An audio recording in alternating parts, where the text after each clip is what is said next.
नमस्कार मंडळी, रामकृष्ण हरी. आणि सगळ्यांचे जेवण वगैरे झाले का ते सांगा.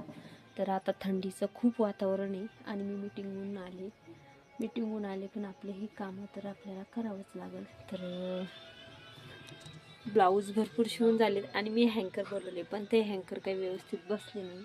कारण मी नवीनच म्हणजे पहिल्यांदाच काहीतरी ट्राय करायचा प्रयत्न केला पण ते काही मला व्यवस्थित जमलं नाही.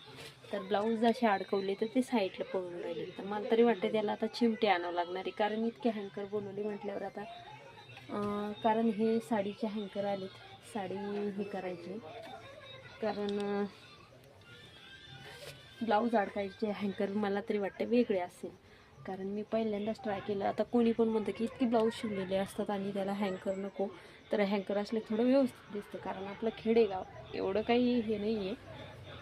पण माझं चांगलं होतं, म्हटलं चला हँकरनं थोडं व्यवस्थित वाटते तर चला. तर असं व्यवस्थित ब्लाऊज वगैरे अडकून ठेवता येतं. तर हे पहिले जुने हँकर होते घरात तर याच्यात तरी थोडं व्यवस्थित वाटतं आहे. पण ते जे आता नवीन आलेलं हँकर आहे त्याच्यात कसंच ब्लाऊज अडकत नाही आहे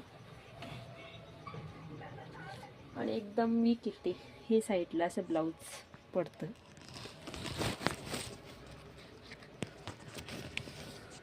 तर आता थंडीचा महिना, थंडीचे दिवस, संक्रांतीची गडबड, माझी बचत गटाच्या मीटिंगची गडबड, इतकी गडबड चालू आहे. सगळी गडबड आहे. तर बघा इतके ब्लाऊज पूर्ण आता शिवून ठेवलेले आहेत. तर आपण ब्लाऊज मोजूयात किती. 1